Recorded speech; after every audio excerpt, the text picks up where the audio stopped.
Ujumbe huu utawaandaa watu kusimama katika wakati unaokuja, wakati wa taabu. Bwana Yesu asifiwe. Amani ya Bwana itawale juu ya maisha yako. Amani ya Bwana wetu Yesu Kristo itawale juu ya maisha yako. Ni wasaa mwingine tunakuja mbele zako tena. Katika wasaa huu tutakuwa na ujumbe wa pekee, ujumbe wenye thamani kutoka katika neno la Mungu, neno la Biblia. Ujumbe wa leo utakuwa na kichwa kinachosema jumbe mbili katika ujumbe mmoja. Jumbe mbili katika ujumbe mmoja.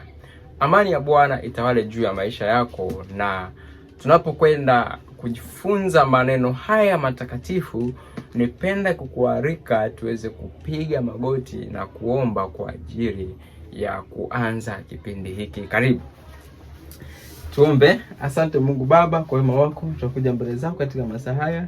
Tunashukuru kwa ulinzi wako na rehema zako. Baba, tunakwenda kujifunza maneno yako matakatifu. Tunaalika Roho yako Mtakatifu aweze kuwa pamoja nasi, akitubariki na kutuhekimisha katika kweli yako yote. Tuomba na kushukuru katika jina lake Yesu Kristo. Amina. Amani ya Bwana itawale juu ya maisha yako. Leo tunakuja mbele yako na ujumbe unaosema, wenye kichwa kinachosema jumbe mbili katika ujumbe mmoja. Ujumbe mwili katika ujumbe mmoja, tutaelewa kwa kina zaidi ina maana gani leo katika kujifunza majifunzo yetu haya. Katika kitabu cha Waebrania sura ya 10 na ule mstari wa 37. Kitabu cha Waebrania sura ya 10 na mstari wa 37 imeandikwa, kwa kuwa bado kitambo kidogo sana, yeye ajaye atakuja wala hatakawia. Lakini mwenye haki wangu ataishi kwa imani, naye akisitasita, roho yangu haina furaha naye. Maandiko katika kitabu cha Waebrania kinatupa habari za imani. Anasema bado kitambo, yeye ajaye atakuja hatakawia, lakini mwenye haki wangu ataishi kwa imani, lakini ajapo sita sina furaha naye. Lakini sisi hatumo miongoni mwao wasitao na kupotea, bali tumo miongoni mwao hao walio na imani ya kutuokoa roho zetu. Anasema hatumo miongoni mwa wasitao na kupotea. Mungu anataka watu wake wawe na imani. Wakati fulani wanafunzi wakamwendea Yesu na kumwambia, Bwana, tuongezee imani. Lakini Yesu akawaambia, kama mngalikuwa na imani kiasi cha punje ya haradali, mngeweza kuuambia mlima huu ng'oka na ukatupwe baharini. Lakini ni kwa kuwa hatuna imani. Lakini maandiko yanasema mwenye haki wa Mungu ataishi kwa imani. Wacha Mungu, kwa kadiri tunavyokwenda na kusogea mbele, imani inahitajika kwa kiwango cha hali ya juu kuliko wakati wowote.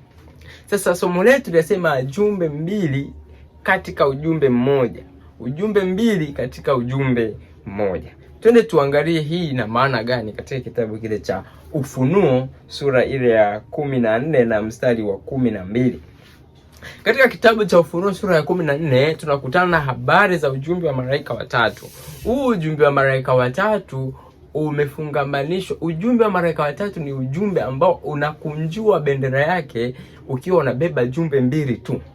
Moja ni amri za Mungu na jambo la pili ni imani ya Yesu. Hiyo ndio maana ya somo letu. Ujumbe mbili ndani ya ujumbe mmoja. Ujumbe wa malaika watatu unabeba ujumbe wa kwanza ambao ni amri za Mungu, na ujumbe wa pili ni kile kitu kinachoitwa imani ya Yesu.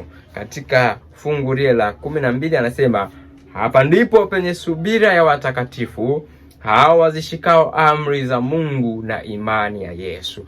Kanisa la siku za mwisho litatembea kati ya jumbe hizi mbili.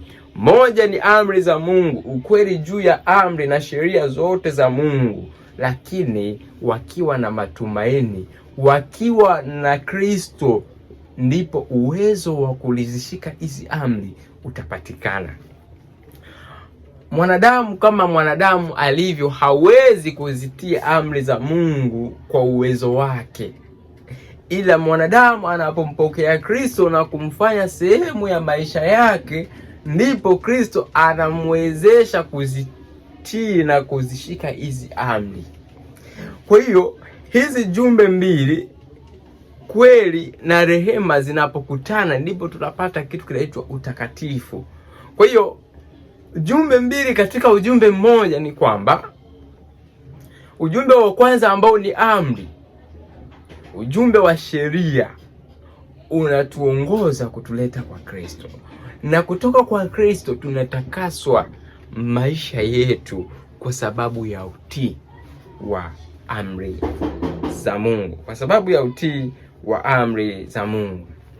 Kwa ujumbe huu ambao tuko nao katika kitabu cha Ufunuo ni ujumbe ambao unatupa habari za ujumbe wa imani ya Yesu. Mcha Mungu katika wakati wa mwisho lazima akubali kutembea katika kutii amri za Mungu, na pia kuamini kwamba pasipo Kristo hakuna uzima wa milele, kwamba pasipo Kristo siwezi kutenda jambo lolote bila ya Kristo.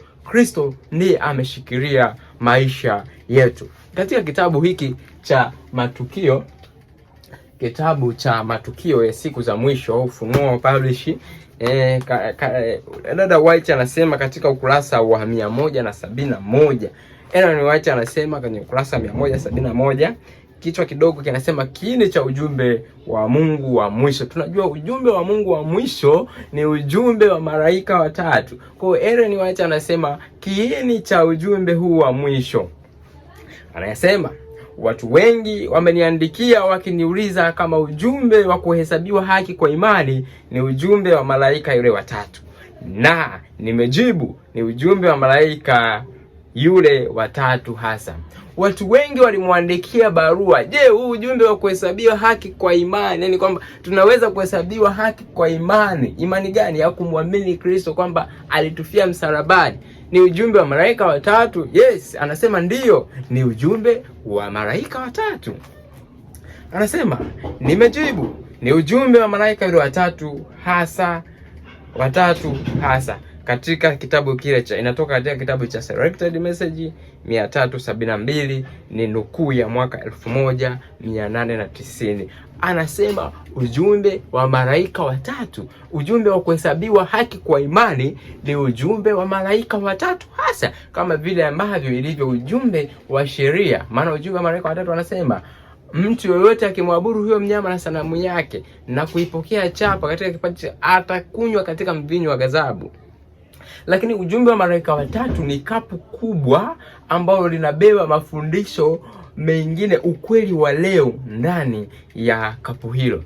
Kwa anasema ni ujumbe wa malaika watatu hasa. Bwana katika rehema yake kuu alituma ujumbe wa thamani kubwa zaidi kwa watu wake kupitia kwa mzee E.J. Waggoner na A.T. Jonas. Bwana kwa rehema zake alituma ujumbe huu wa kuhesabiwa haki kwa imani kupitia kwa mzee E.J. Waggoner na A.T. Jonas. Ujumbe huu ulilenga kumtangaza kwa wazi zaidi Mwokozi aliyeinuliwa mbele ya ulimwengu, dhabihu ya dhambi kwa ajili ya ulimwengu mzima. Tunaona ujumbe huu wa kuhesabiwa haki kwa imani ukiwa ni sehemu ya zile jumbe za malaika yule watatu, ikiwa ni sehemu ya ujumbe ule wa malaika watatu. Anasema ujumbe huu ulilenga kumtangaza kwa wazi zaidi Mwokozi aliyeinuliwa mbele ya ulimwengu, dhabihu ya dhambi kwa ajili ya ulimwengu mzima.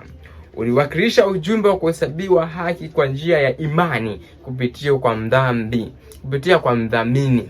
Mdhamini ni nani? Yesu. Ndio maana Paulo akatuambia yeye ajaye atakuja, lakini ajapokawia lakini mwenye haki ataishi kwa imani. Ajapo sita sina furaha naye. Kwa imani inahitajika kuliko wakati wowote ambapo ilishawahi kuhitajika. Ujumbe mbili katika ujumbe moja ni ujumbe ambao unakunjua bendera ya ujumbe wa malaika watatu. ukiwa ni amri za Mungu, lakini ukiwa ni imani ya Yesu. Wengi tumeshindwa kuelewa ujumbe huu. Neno linaposema imani ya Yesu linakuwa linamaanisha nini? Lakini imani ya Yesu linabeba ujumbe wa kuhesabiwa haki kwa imani, ambayo watoto wa Mungu katika wakati huu wa mwisho wanapaswa kuelewa ni namna gani wanapaswa kufanya ili Kristo aweze kuchukua mizigo yao na kuweza kuwatakasa. Wanasema wengi walikuwa wamemsahau Yesu, walihitaji macho yao kuelekezwa kwenye uungu wake, sifa zake, na kwenye upendo wake usiobadilika kwa familia ya mwanadamu. Malaika, mamlaka yote yametiwa mikononi mwake ili aweze kugawa vipawa vyema kwa watu, akiwapa kipawa cha thamani isiyohesabika cha haki yake mwenyewe kwa binadamu asiye na msaada. Huu ndio ujumbe ambao Mungu aliagiza utolewe kwa ulimwengu. Ni ujumbe wa malaika yule watatu ambao hauna budi kutangazwa kwa sauti kuu na kuambatana na kumuongoza kwa Roho wake kwa kipimo kikubwa. Anasema huu ni ujumbe ambao ulimwengu unapaswa kupokea. Ulimwengu wote unapaswa kutazamia Kristo kama kiongozi na kama mwana wa Mungu aliyejitoa kwa ajili ya ulimwengu. Watu wanapaswa kuambiwa kwamba hawawezi kuokolewa kwa uwezo wao, bali kwa Kristo. Kama vile Yesu anavyomwambia Nikodemo, kama mtu yoyote aliaminia ataokolewa, maana anasema kama vile Musa alivyomwinua yule nyoka jangwani, vivyo hivyo mwana wa Adamu hana budi kuinuliwa katika ulimwengu, ili kila mtu amwaminie aweze kuokolewa. Ellen White anaendelea kusema ujumbe wa haki ya Kristo hauna budi kusikika kutoka mwisho mmoja wa dunia hadi mwisho mwingine, ili kumwandalia Bwana njia. Huu ni utukufu wa Mungu, ufungao kazi ya malaika yule watatu. Ujumbe wa mwisho wa rehema ambao hauna budi kutolewa kwa ulimwengu ni udhihirishwaji wa tabia yake ya upendo. Tunajua sheria ya Mungu ni ya upendo, na sheria ya Mungu kwamba ndiyo tabia ya Mungu. Kwa sheria ya Mungu inapaswa kutangazwa katika ulimwengu ili Mungu asije akaipiga dunia kwa laana.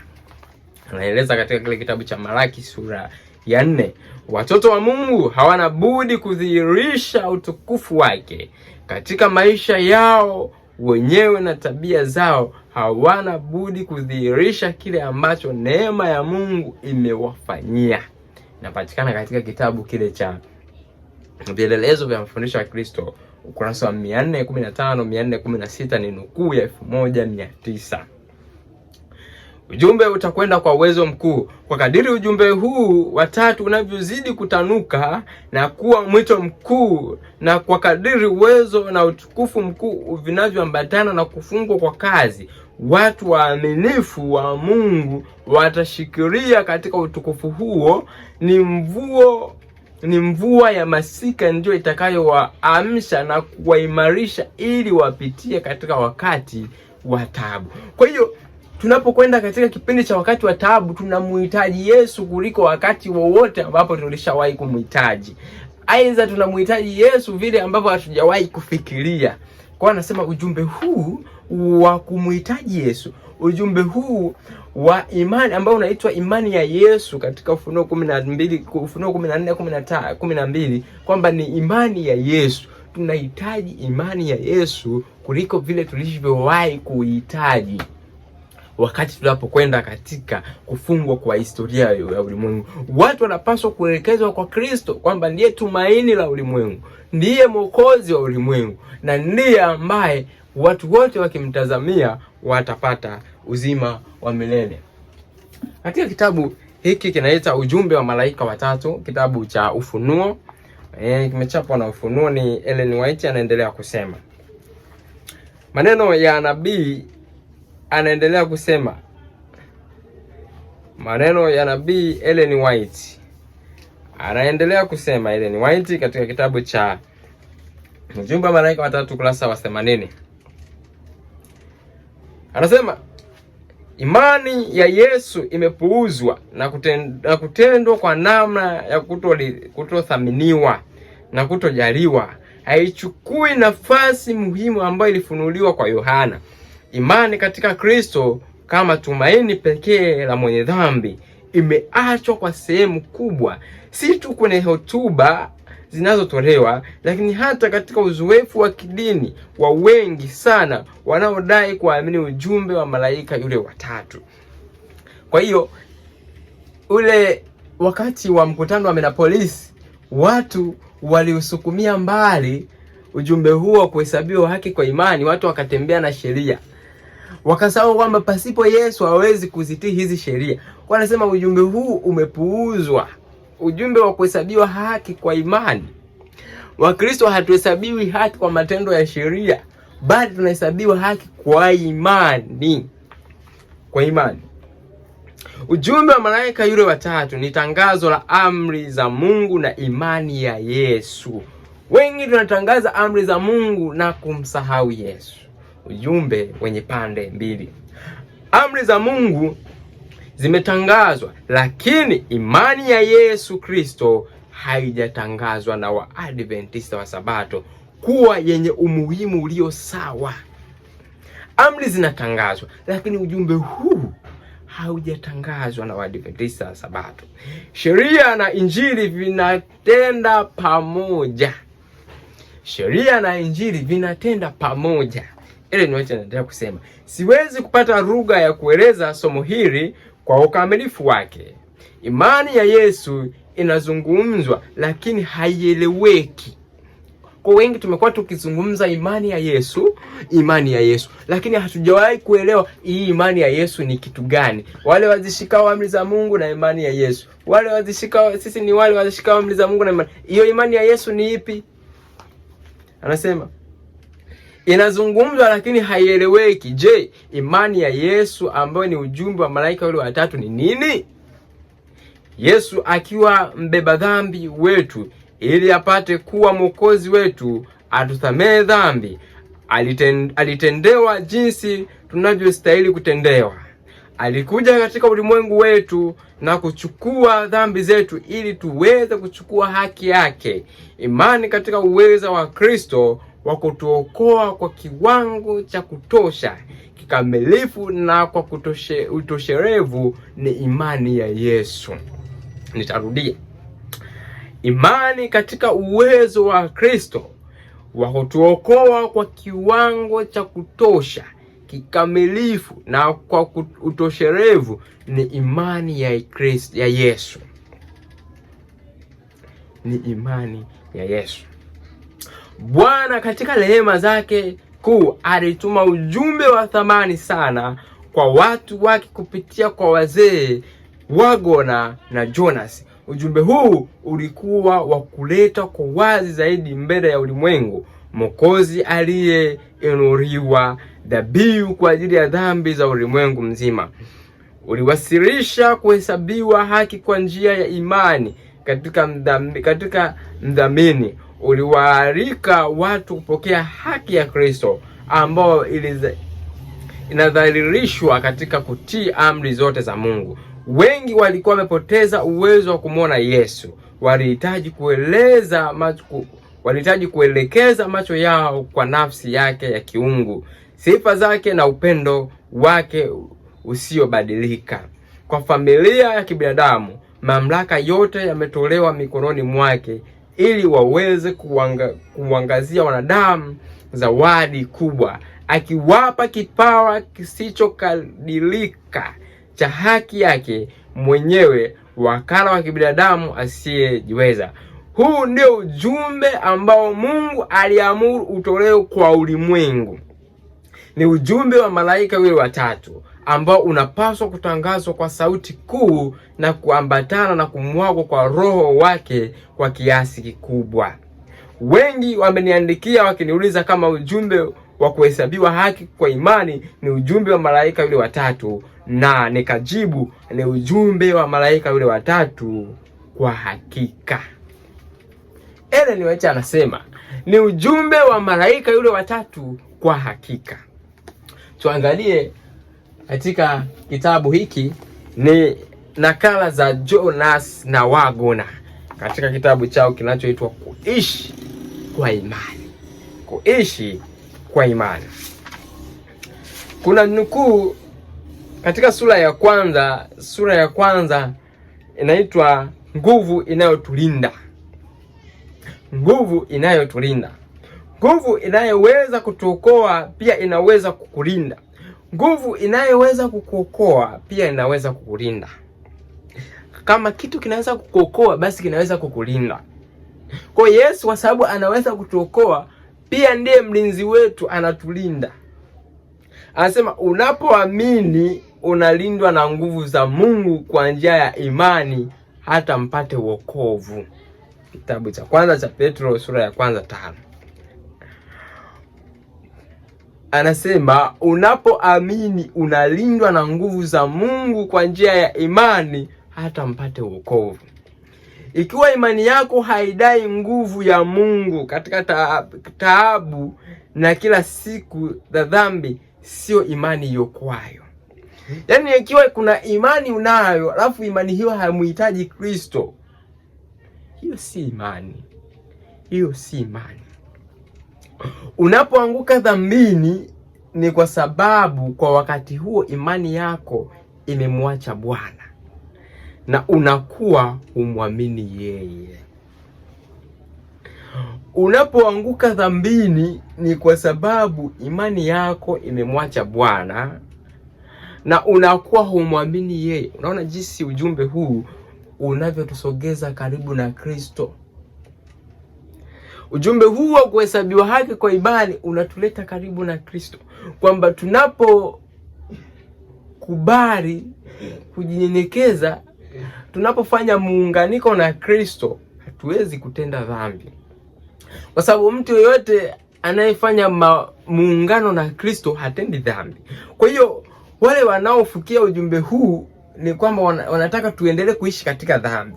Lakini kama tutafanya connection kati yetu na Kristo, manake dhambi itakoma katika maisha yetu. Kwa hiyo ile sheria itakuwa haina nguvu kwetu sisi. Maana Paulo anasema watendao mambo haya kwao hakuna sheria. Ile sheria itakuwa haina nguvu kwetu kwa sababu tumefanya muunganiko na Kristo na Kristo ametutakasa. Unapoanguka dhambini ni kwa sababu kwa wakati huo imani yako imemwacha Bwana na unakuwa humwamini yeye. Ndio lile fungu tulianza nalo katika kitabu cha Waebrania sura ya 10, kwamba mwenye haki wangu akisitasita sina furaha naye. Unapomwacha Kristo lazima uanguke katika dhambi. Kwa wakati wote tunapoona tumeanguka katika dhambi ni kwa sababu tumemwacha nani? Kristo. Kwa wakati unapomwacha tu Kristo kwa dakika moja, lazima uweze kuanguka dhambini. Kwa kuwa yeyote aaminie kuwa Yesu ni Kristo amezaliwa na Mungu. Kuzaliwa na Mungu kwa imani si kitu ambacho hufanyika mara moja tu kwa wakati wote, bali ni mchakato endelevu. Huendelea kwa kadiri ambavyo unaamini, na kupitia imani unalindwa na nguvu za Mungu. Twajua ya kuwa kila mtu aliyezaliwa na Mungu hatendi dhambi, bali yeye aliyezaliwa na Mungu hujirinda, wala yule mwovu hamgusi. Kitabu cha Yohana sura ya 5 aya ya 18. Ujumbe huu ni ujumbe unaoleta utakaso. Ikiwa tutashikilia sheria na kumsahau Kristo, basi tusahau habari ya utakatifu. Ila tukimshikilia Kristo, Kristo atatufanya tuweze kuzitii zile sheria, na tutaona kwamba sheria si mzigo. Anasema ni ukweli wenye baraka kuwa kwa imani unafungiwa au kuzingirwa ndani ya mikono ya Bwana, na yule mwovu hawezi kukugusa. Kuna kimbilio, mahali pa usalama pasipokuwa na dhoruba. Laiti kwangu ungejifunza kukaa ndani ya hifadhi, kwani unajua vyema kupitia uzoefu mchungu kuwa huna nguvu za kujirinda mwenyewe hata kwa sekunde moja. Petro, mwanafunzi wa Yesu, wakiwa wanatembea, Yesu aliwauliza watu hunena kwa nani? Wengine wakasema Elia, wengine nabii yule. Petro akasema wewe ni Kristo, mwana wa Mungu aliye hai. Yesu akamwambia Petro, nyama na damu hazikukufunulia ila Baba aliye mbinguni. Dakika chache tu Petro anakuja kumwambia Bwana, hutakufa. Yesu anamwambia toka nyuma yangu Shetani. Kwa dakika moja ikiwa utamwachana na Kristo, unaweza kurudi na kuanguka katika dhambi. Unaweza kurudi na kuanguka katika dhambi.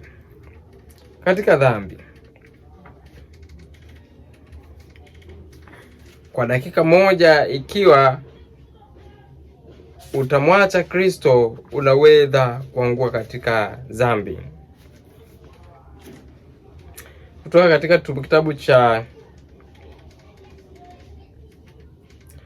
katika kitabu cha Tumaini la Vizazi Vyote, ukurasa wa 331.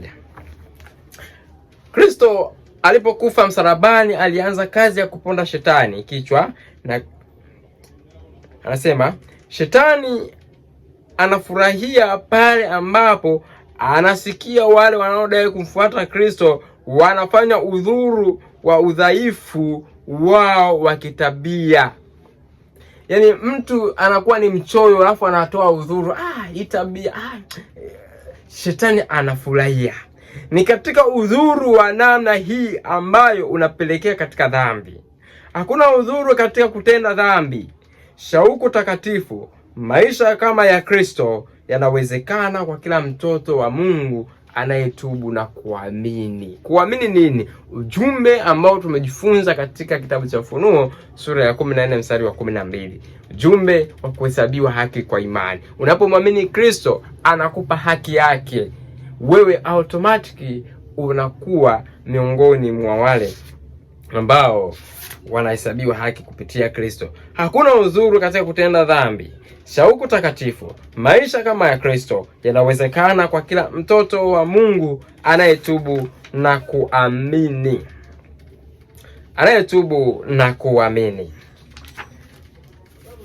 Kama wale ambao wamepokea ukweli na hawajaongoka kikamilifu, kama hakuna mabadiliko makubwa ya haraka katika maisha na tabia, kama nafsi haijaangukia mwamba wa milele, hawataweza kustahimili mtihani wa jaribu linalokuja.